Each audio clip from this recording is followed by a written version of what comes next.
Abrimos el santo libro de Samuel en el nombre del Padre, del Hijo y del Espíritu Santo.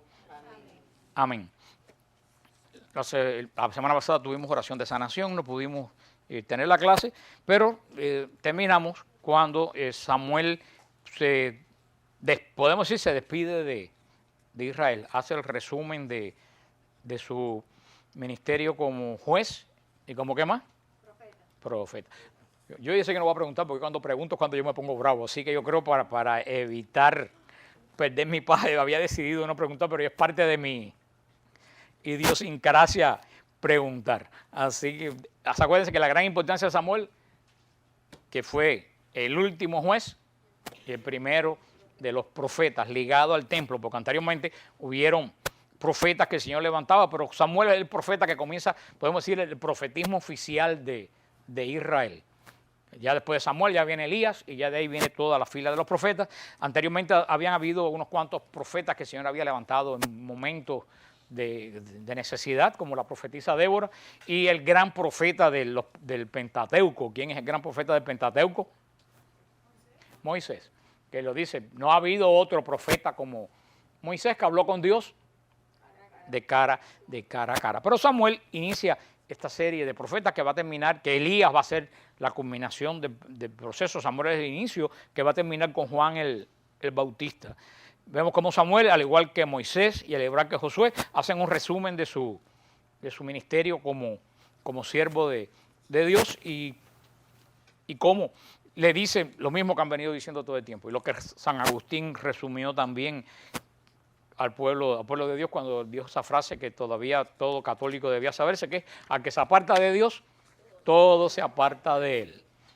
Ese es el resumen, lo que dijo Moisés, lo que dijo Josué, lo que dijo Samuel, ese es el resumen. Al que se aparta de Dios, todo se aparta de él. Mientras tú serviste a Dios, fuiste fiel a la alianza, el Señor te bendice, el Señor te da prosperidad. Cuando tú te apartas de Dios, mira lo que viene sobre ti. Siempre el Señor pregunta: ¿quieren ser parte de la alianza y qué comienza el pueblo?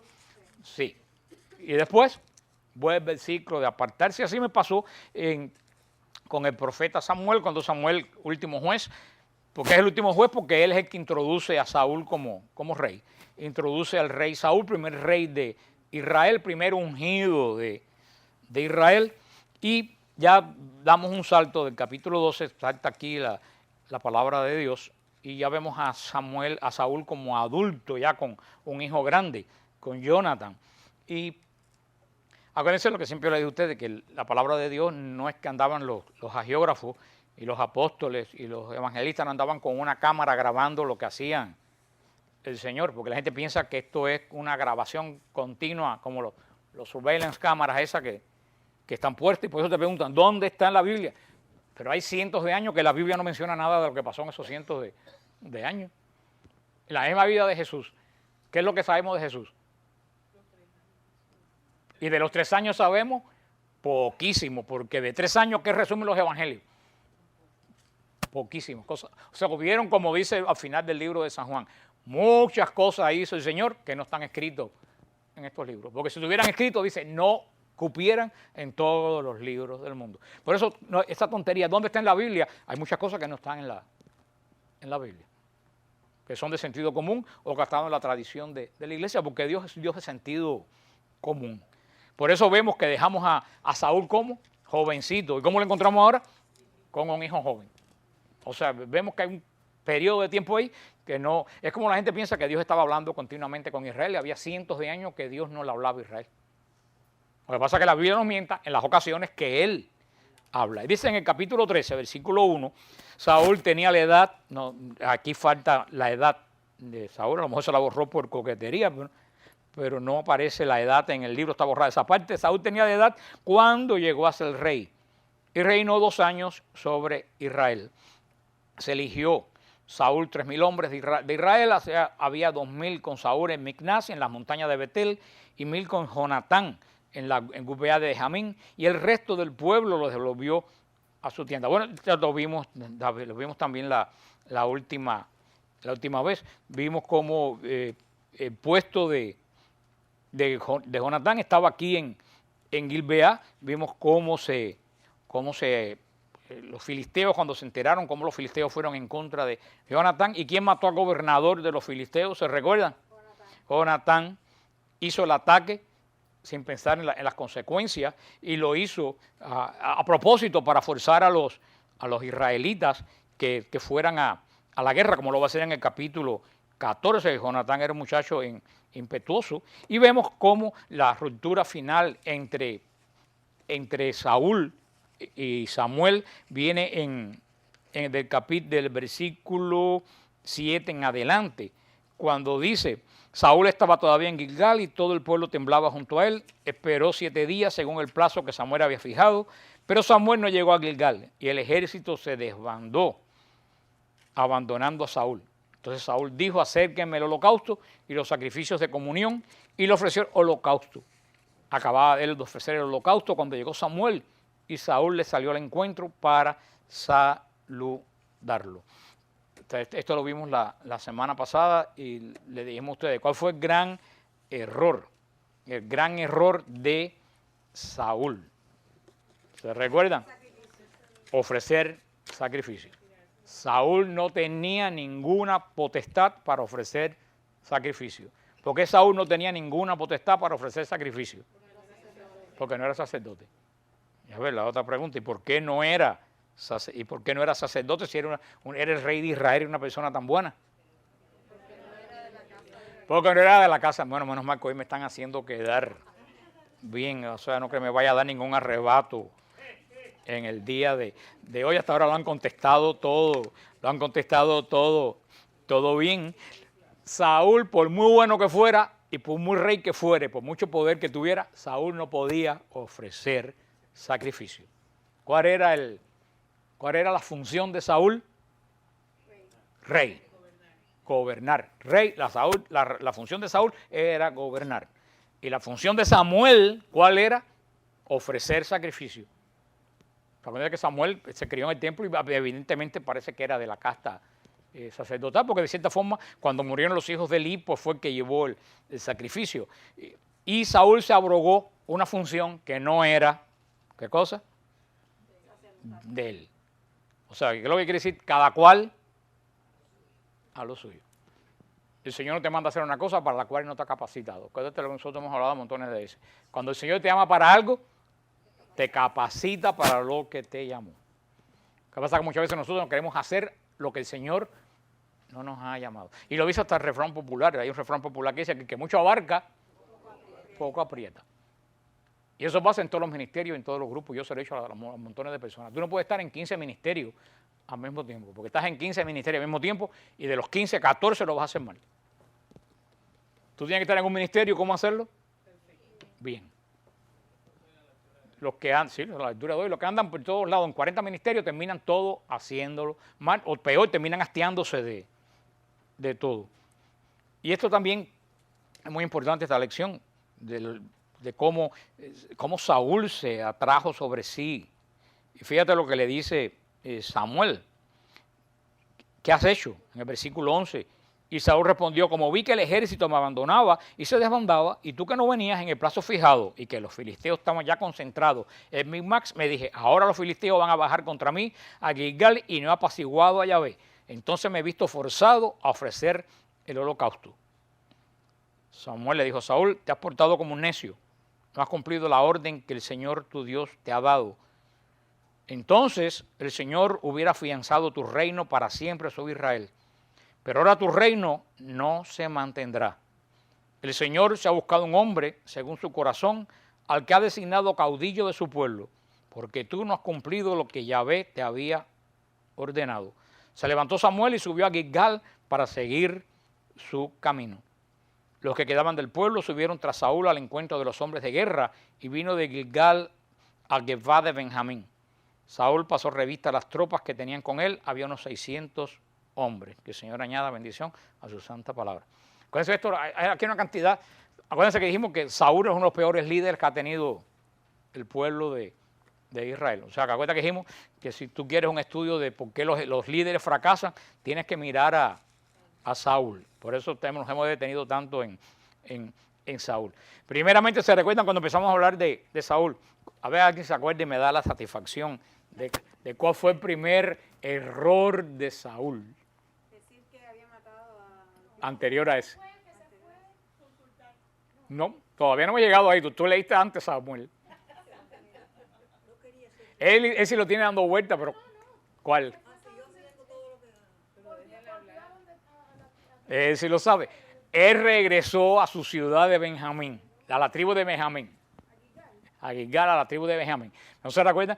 Saúl salió de la tribu de Benjamín, de Gilgal, buscando qué cosa, eso sí se acuerdan. La burra. Fue lejísimo, hasta cerca del Tabor, lejísimo de Gilgal.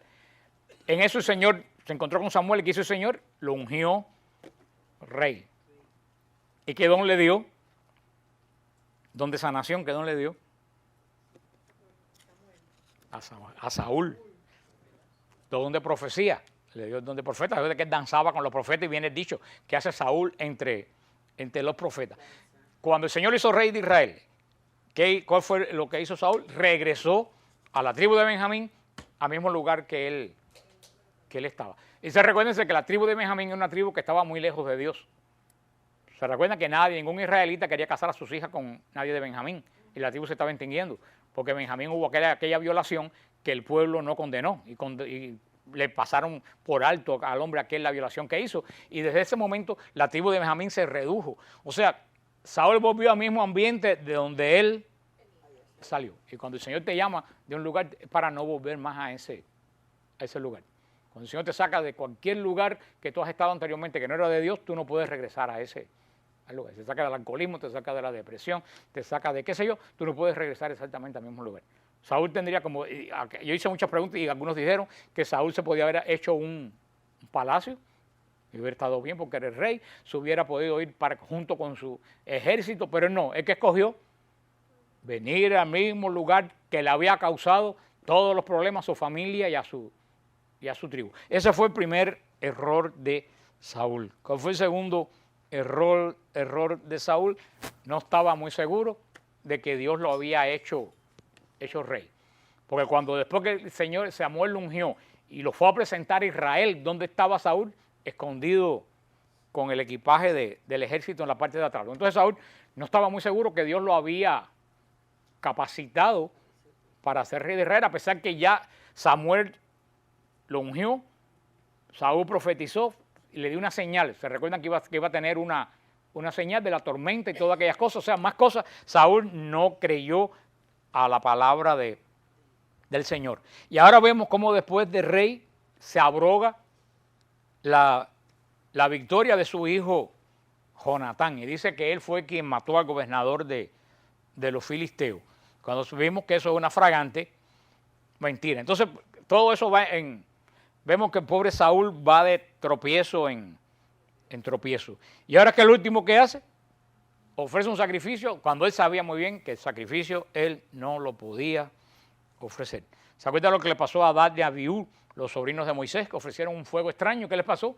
Se murieron delante del arca. Ellos sabían que nadie podía ejercer en Israel de sacerdote como si no era de la familia de Aarón.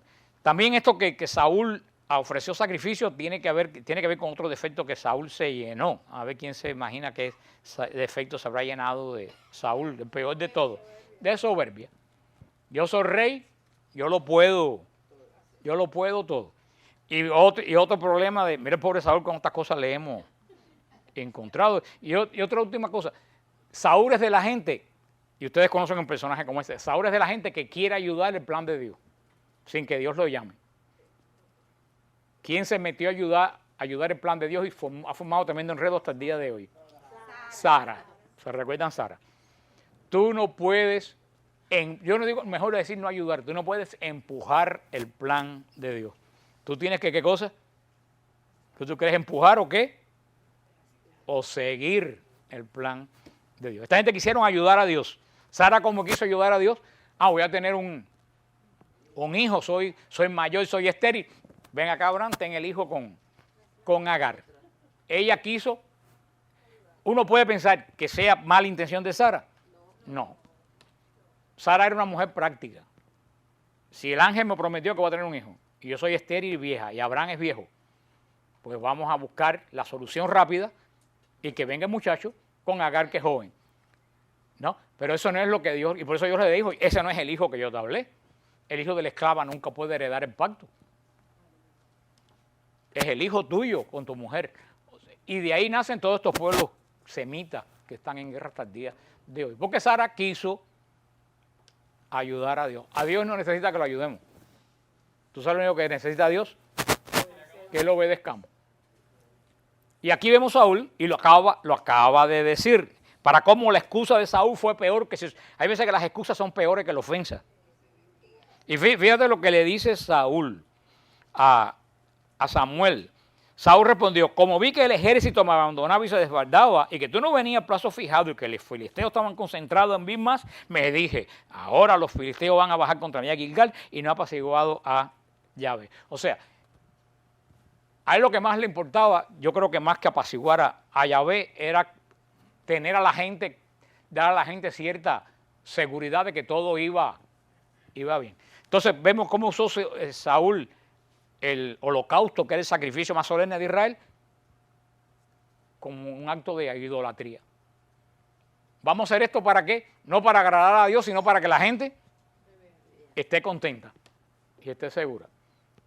Y eso no puede pasar hoy.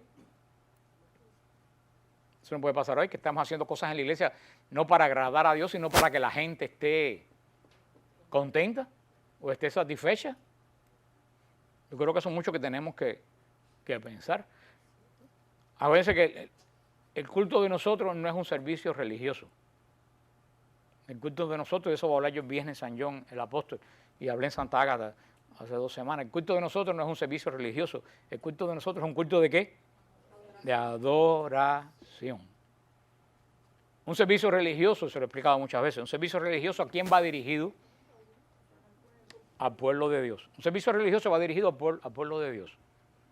¿La adoración a quién va dirigida? A Dios. Tú no puedes confundir adoración con servicio religioso. Esto que tenemos aquí nosotros los martes, ¿qué cosa es? Un servicio religioso.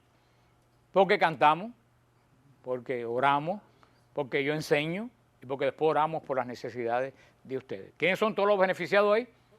Ustedes. Eso es un servicio religioso. ¿Qué hacen los protestantes todos los domingos? Servicio religioso. Cantan, predican y después oran por oración. Eso no es adoración a Dios. ¿Quiénes salen beneficiados ahí? La gente.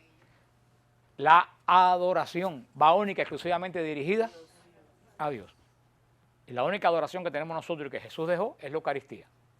Cuando se ofrece el Hijo al Padre bajo el poder del Espíritu Santo. Ahí todo el pueblo se congrega a ofrecerle a Dios un sacrificio que a Dios le es agradable. ¿Por qué? Porque no es nuestros pecados, ni lo que yo voy a dejar, ni lo que voy a hacer. ¿Qué le estamos ofreciendo a Padre? A su mismo Hijo, Jesucristo, que es santo y es perfecto. Nada más. Dios no puede alegrarse con nada más que le ofrezcamos nosotros que con su Hijo Jesucristo. Porque todo lo que le ofrezcamos nosotros está manchado por el pecado. De una forma o de otra. Te voy a ofrecer mis pecados. Vaya regalo, ¿no? Como le digamos, te voy a ofrecer 40 años de borrachera. Eso es lo que decimos. Está bien ofrecer los pecados a Dios, pero no pensemos que eso es tan agradable en el sentido de que teníamos que haber empezado, ¿por qué? Pues no cometerlo. O te ofrezco que voy a misa todos los domingos. Eso no agrada a Dios, es que tú tienes que ir. ¿Tú me entiendes? Por mucho que le ofrezcamos a Dios, Dios solamente se alegra con algo perfecto. ¿Y qué es lo único perfecto que nosotros podemos ofrecer a Dios que sea perfecto como Él también? A su Hijo Jesucristo. Y por eso es el único acto de adoración. Y nadie puede ofrecer ese acto de adoración a no ser que tenga el poder dado del Espíritu Santo para realizarlo. ¿Dónde dio ese poder el Señor? La última cena. Haced esto en memorial mío. La palabra conmemoración es un espanto traducida. Como memorial, como sacrificio memorial. Ajá, anánesis, como sacrificio, como memorial mío. Y esos hombres que recibieron ese poder lo fueron transmitiendo. Yo estaba mirando todo en internet que ya no hay ni que hacer la estirpe apostólica de los obispos. Hay un website de la Santa Sede que tú entras y te dice el obispo que tú busques, te dice toda la estirpe apostólica hasta atrás, hasta el siglo XV, XIV, y casi siempre cuando terminan un papa ya nos siguen buscando para atrás porque ya detrás del papa está San Pedro. O sea, ese poder está en nuestra iglesia de generación pasado por nadie que no tenga ese poder puede ministrar al Espíritu Santo para transformar el pan y el vino en el cuerpo y la sangre de Cristo. Por eso nadie que no esté en el orden de los apóstoles lo puede hacer. Como pasaba aquí, nadie que no fuera descendiente directo de ¿quién?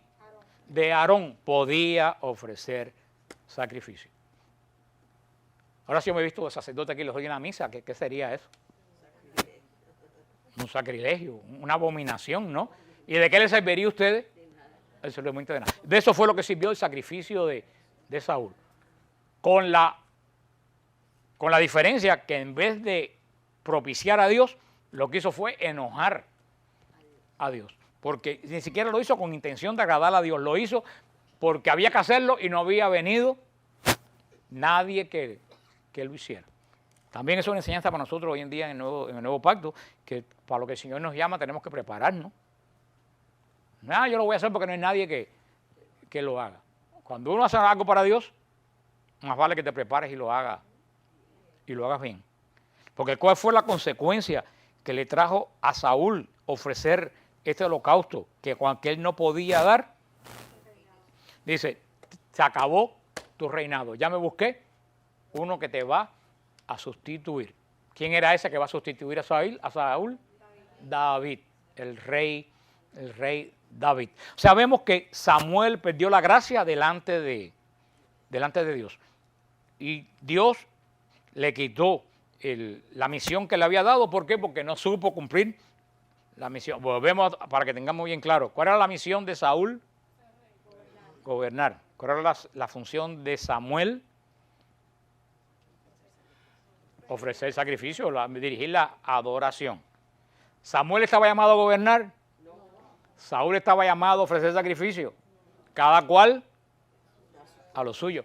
Eso es lo que está diciendo la iglesia hoy en día. Los laicos no podemos sustituir a los sacerdotes. Y los sacerdotes no pueden meterse en las causas de los laicos.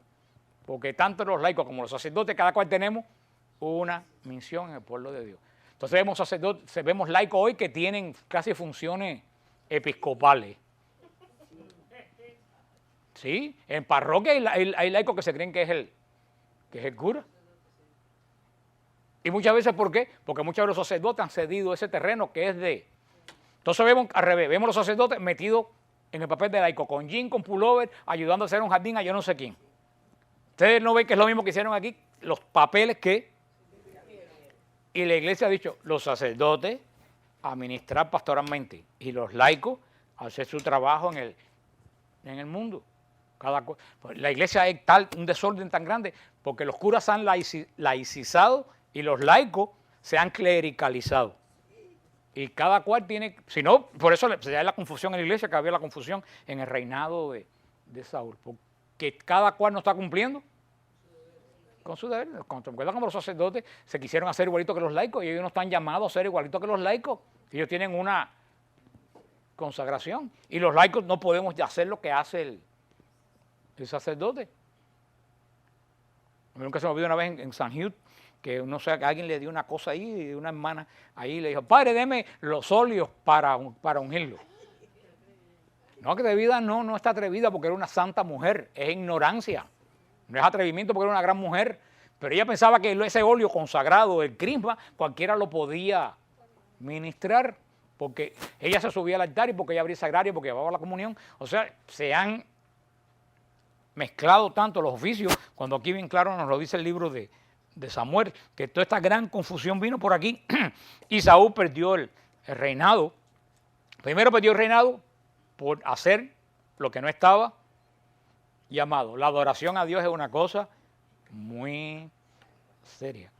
Vamos a ver después en el libro de los Reyes que Jeroboam y su familia desaparecieron de la faz de la tierra porque Jeroboam a cualquiera, dice el rey, ordenaba sacerdote. A cualquiera, aunque no fuera de la casa de Aarón. y Jeroboam y su familia desapareció de la faz de la tierra. Mira tú la importancia que tiene. ¿Quién tiene que hacer? ¿Quién? ¿Y qué puede hacer? ¿Qué? En cada caso. Vemos que Saúl pierde el reinado. ¿Por qué? Por meterse en la adoración sin tener el orden. Y después Saúl va a perder, la familia de Saúl se va a perder y Saúl va a perder la vida por consultar a un espiritista. Porque la vida de Saúl va así, de mal en peor. Vemos aquí que Saúl era un líder que reaccionaba por presiones de la gente. ¿Por qué le ofreció sacrificio?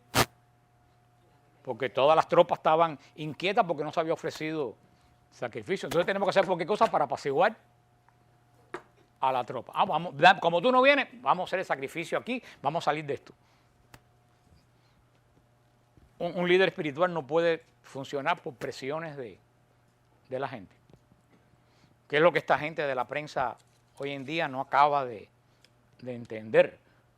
Ustedes han visto todas las sandeces que se han hablado en Yahoo y en todos los medios de comunicación hoy, que el Papa está haciendo una encuesta en toda la tierra sobre lo que piensan los creyentes del matrimonio homosexual para cambiar en la iglesia. Como yo escribí en Yahoo, investiguen antes de hablar. Ustedes están hablando de la iglesia sin conocer la iglesia. Ningún papa tiene poder para cambiar el concepto de matrimonio en la iglesia. Ningún papa, ni el primero ni el último, tiene poder para hacer eso. Porque el papa no está para cambiar la doctrina, el papa está para custodiar la doctrina. Porque este papa lo están difamando de la forma diferente a como difamaron a Benedicto XVI. A Benedicto XVI lo difamaron como que era un ogro retógrado. Y quieren dar la impresión de que es un liberal comunista. Y las dos figuras de los dos papas, es mentira. Es solamente pura manipulación del demonio a través de la prensa. Por eso lo he dicho a ustedes montones de veces, hice un artículo sobre eso. No crean absolutamente nada de lo que dice la prensa. No crean nada de lo que diga la prensa. Todo lo que yo he visto hasta ahora de la prensa que dice de la iglesia está totalmente manipulado. El Papa puede ser que haya hecho una encuesta de qué piensa la iglesia, como hizo una encuesta de qué pensaba la iglesia sobre el celibato hace 10 años. Pero eso no quiere decir que iba a quitar el celibato. Quería saber a qué grado de mentalidad. Y el Papa posiblemente tenga esta encuesta del matrimonio homosexual y de los divorciados y todo eso, porque quiera tener una pastoral para esa gente, que es totalmente diferente que aceptar lo que hacen esa gente. Porque, por ejemplo, se presenta el caso que hace con los niños que adoptan esta gente, que hasta ahora ese caso hace 4 o 5 años no existía. Ahora la iglesia tiene que hacer una pastoral para eso, porque cualquier niño, sea quien sea, hay que darle el bautismo, no se le puede negar. Pero esta es una situación totalmente nueva que se encuentra, pero eso no quiere decir que se cambie doctrina. Estamos hablando de qué aspectos pastorales, qué hacer en este caso. Son dos cosas muy diferentes que está haciendo una encuesta, pero por eso no se dejen ofuscar ni empiecen a hacer juicio por las cosas que leen en la prensa, porque así como funciona el enemigo. Pero vemos en este caso también aquí como Saúl era como los políticos de hoy en día. Saúl no respondía por convicciones, respondía ¿por qué? Por la presión que le ponían la gente. Y ellos también saben que la iglesia no responde a presiones de la gente, porque nosotros no somos una democracia. La doctrina nuestra no se hace por encuesta. Nosotros custodiamos la doctrina que recibimos de los apóstoles. Pero la doctrina no se cambia por encuesta porque cambia la forma de cambiar de pensamiento de los hombres. La iglesia episcopal cada 5 minutos son sínodos y cambia toda la doctrina según piensan la gente y votan para ver si ponen una doctrina o la quitan. Una doctrina no se hace de votación. Una doctrina viene dada por Dios. Les voy a decir, la doctrina no cambia.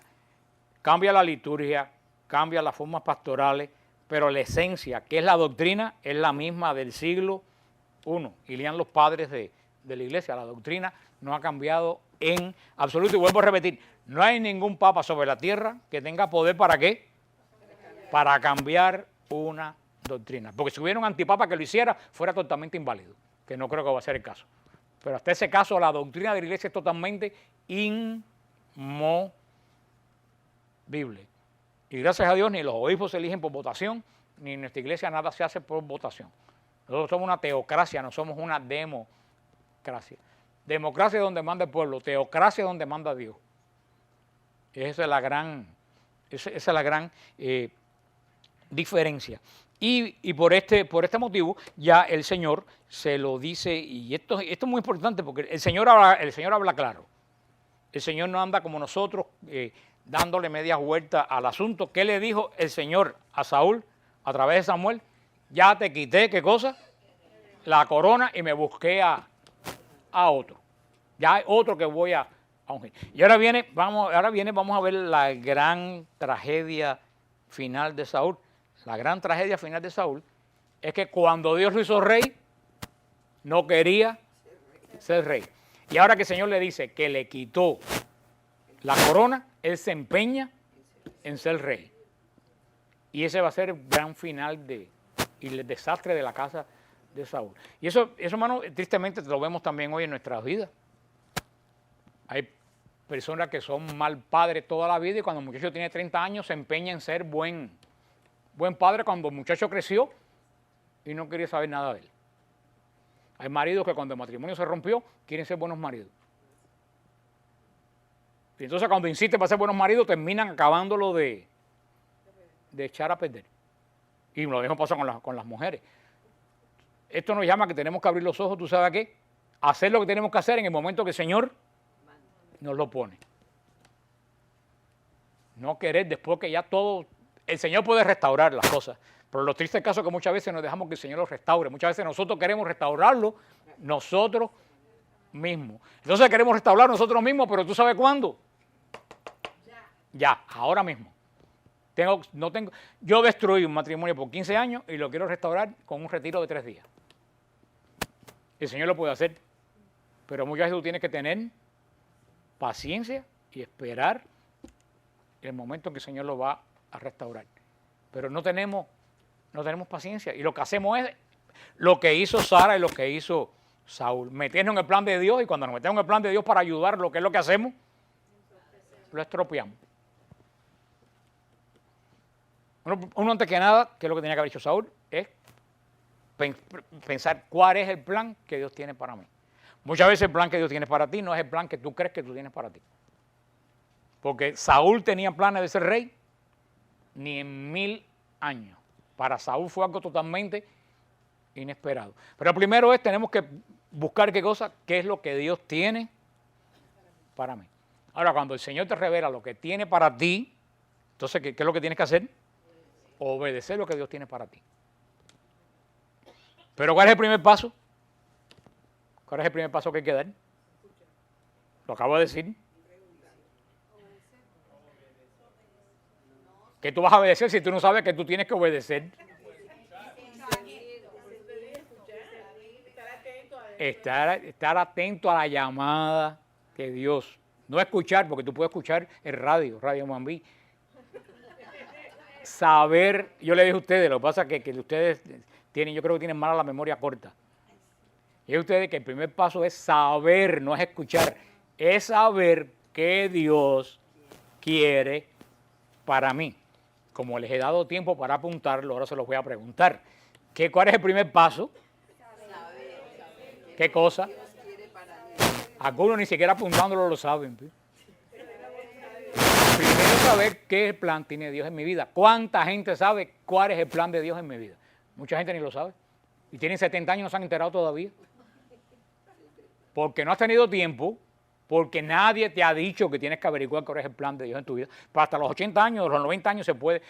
Yo le hablaba mucho a ustedes de doña Jacinta, de la señora del Perú, a través de la cual yo recibí la fusión del Espíritu Santo. Y doña Jacinta, el Señor la llamó a predicar con 82 años.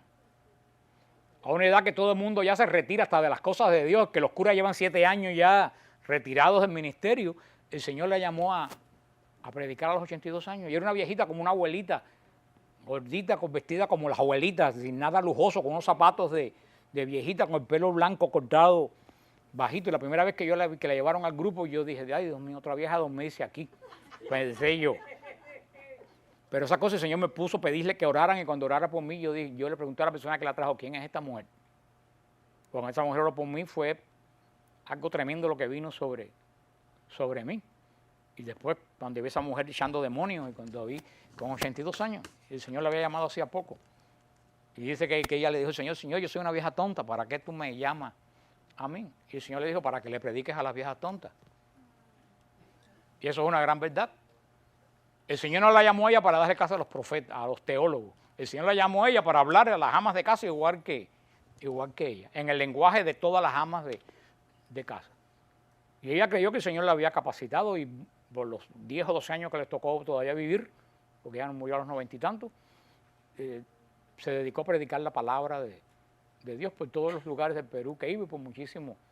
O sea, esa mujer encontró el plan de Dios a los 82 años. O sea, que nunca es tarde para encontrar cuál es el plan de Dios. Pero si nosotros no se lo preguntamos y no estamos al tanto, nunca nos vamos a enterar. O te vas a meter en un plan que no es el plan de Dios, que es el plan tuyo. Créeme, todo el plan nuestro fracasa. Si el plan que tú tienes no es el plan de Dios, ese plan va a fracasar. Pero lo digo por experiencia, cuántos planes a mí no me fracasaron cuando trataba de poner planes yo sin saber cuál era el plan de Dios. O sea que nunca se lo olviden cuál es el primer paso, que fue lo que nos hizo Saúl. Saber. Y hay gente, ¿cómo sé cuál es el plan de Dios? A mí lo han preguntado montones de veces. Yo hablo de mi punto de vista, de mi experiencia. Tú sabes cuándo es el plan de Dios, primero cuando tú le preguntas, Señor, ¿qué plan tú tienes para mí? Y cuando tú se lo preguntas, tú dices, Señor, muéstrame tu plan. Y cuando tú dices, muéstrame tu plan, tú sabes lo que tienes que hacer. No dejarte llevar por el plan de Él. Cuando tú le preguntas al Señor, ¿cuál es su plan? Y tú dices, Señor, yo voy a ser obediente a tu plan. Ahora, piénsenlo antes de decirlo. Eso es algo muy serio. Después no te voy a echar para atrás. Cuando tú dices, Señor, muéstrame tu plan. No mi plan, muéstrame cuál. Te va a pasar como Saúl. Te va a aparecer un plan para el cual tú no tenías ni la menor idea. Y entonces te va a venir la duda de Saúl. Yo no sirvo para esto. Entonces tienes que acordarte de lo que dice el Señor. Si el Señor te llamó, el Señor te va a capacitar para eso. Porque para algo Él te llamó. Él llama solamente, Él capacita solamente a los que llaman. Ese fue mi caso de Señor, ¿dónde tú quieres donde quiera que tú vayas, yo voy a ir? Y me puso a predicar algo que yo nunca en mi vida había hecho. Yo tocaba órgano en una iglesia, no sabía hacer nada más que eso. A partir de ese día, sin yo buscar las cosas. Yo le he hecho a ustedes un montón de veces, como soy yo este ministerio, con una sola persona. Y ni a una sola persona yo he invitado hasta el día de hoy. Ni me he hecho propaganda, ni he querido estar en el internet, ni he querido estar en el televisor, ni he querido estar en el radio. Todas esas cosas han venido, me han caído por lo que yo dije. Yo voy a ir a donde tú me lleves. Y muchas veces no quiero ir. Es más, la mayoría de las veces no quiero ir. Pero he aprendido que más vale que vaya. A la vez que puse la mano en el arado, ya no puedo volverme para atrás. Pero todo sale cuando uno dice, Señor, muéstrame tu plan. Entonces pues, tú tienes que estar atento porque Dios te va a llevar por un plan que no es el que tú tienes. Y no es que te vaya a tener una revelación, es que poco a poco te van a ir moviendo, aunque tú no quieras, por un área que tú ni habías pensado. En ese caso, ¿sabes lo que tú tienes que hacer? Ser dócil. Decir, bueno, Señor, llévame por ahí a ver a dónde llego. Ahora, llévame y capacítame. Y dejarte guiar. Eso no es quietismo, ni nada de eso. Por lo menos en mi vida, eso fue así. Yo ni me amé. Ahora, las veces que yo quise hacer planes, todos los planes salieron. En mi parroquia, todos los planes que yo implementé antes que me pasara eso, ningún plan se dio. Es un seminario de vida en el Espíritu en mi parroquia que no fue ni una sola persona. No que no fueron, no si fueron, que no dio fruto, ni un solo fruto dio. Pero yo me di cuenta que aquel seminario yo no lo hacía por el Señor. Ese seminario lo hacía por mí, porque yo quería que mi parroquia fuera como la parroquia del Padre Castellano. ¿Qué es lo que le pasó a Saúl? Saúl ofrecía sacrificio para contentar a Dios. Él ofreció sacrificio porque nadie lo hacía, había que hacerlo. Eso fue, yo quería que mi parroquia fuera como yo fui a San Isidro, yo quería que mi parroquia fueran y quise darle el Espíritu Santo a la gente a palo. Y no dio ni un solo fruto. Ni un solo fruto dio aquel seminario de vida en el Espíritu. Ni uno hasta el día de hoy. Sin embargo, cuando llegó el tiempo de Dios, El Señor hizo un grupo de oración y dio muchísimo fruto, pero no al tiempo que yo pensaba, al tiempo de Él y como Él quería.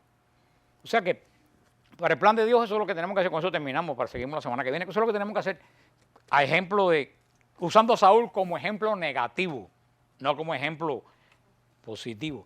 Primero que nada tenemos que preguntarle a Dios, todos ustedes y yo tenemos un plan. Todo el mundo no tiene plan para predicar. Porque si no, si todo el mundo fuera predicador en la iglesia, ¿quién haría los otros? Lo dice San Pablo en la teoría del cuerpo místico. No todo el mundo es oreja en un cuerpo, ni todo el mundo es nariz, ni todo el mundo es boca. Pues dice San Pablo, eso es la teoría del cuerpo místico. Si todo el cuerpo fuera oreja, ¿quién respiraba? Lo dice San Pablo, dice, en el cuerpo de Cristo todos no tenemos la misma función. Hay funciones más notables, hay funciones menos notables, pero todas las funciones son totalmente necesarias. Ninguna, por humilde que, y siempre le he puesto, a ver quién se acuerda qué ejemplo siempre pongo yo, de un santo que acabamos de celebrar. San Martín de Porres, siempre le pongo yo el ejemplo. Bueno, sí, parece que ustedes cuando yo he puesto ese ejemplo no han venido porque me miran como si nunca lo hubieran oído. Pero San Martín de Porres, ¿qué es lo que tiene en la mano? La escoba. Algo más humilde que barrer. Sin embargo, ninguno de ustedes sabe el nombre del arzobispo de Lima en la época de San Martín de Porres. Y lo conocen a él. ¿Y qué cargo era más importante a los ojos de los hombres? El del arzobispo. Sin embargo, pasó a la santidad, a toda la iglesia lo celebra con una escoba en la mano. Esa es la teoría de la santidad de Santa Teresita de Niño Jesús. La santidad es hacer lo ordinario extraordinariamente bien. Vamos, si San Martín de Porres se hubiera querido cantar en el coro y ser un tenor, a lo mejor hubiera sido un desastre. ¿Qué cosa es lo que el Señor lo puso? ¿Y cómo lo hizo? Bien. Él sabía lo que tenía que hacer. Y llegó a los altares. Y yo leí una frase de él el otro día tremenda. Cuando iban para que curara gente, él dijo, yo los curo, pero el Señor los sana. Mira tú qué clase de frase. Yo los curo, pero el Señor es quien los sana. Un hombre humilde. O sea, él supo cuál era el plan de Dios en su vida y se dejó llevar. O sea que para que no se les olvide, si lo están anotando, preguntarle a Dios cuál es su plan. Segundo, estar atento. Después, dejarse llevar. Y en el camino, el Señor te va a ir capacitando para hacer tu plan. Y puede no ser un plan gigantesco, puede ser un plan muy simple. Pero todas las cosas en el plan de Dios funcionan, que ustedes crean que una simple bienvenida, una simple palabra de consuelo a una persona, todas esas cosas que nos pueden abrir las puertas del cielo a muchas. Como decía, yo no sé quién decía, todavía no busquen los ministerios que se noten mucho, porque los ministerios que se notan mucho, mucha responsabilidad que tiene uno y es una cruz muy difícil de cargar. Es muchas veces mejor un ministerio que no se note demasiado. Pero cada cual tiene que cargar la cruz y caminar por el camino que el Señor lo llevó. Así que la semana que viene seguimos con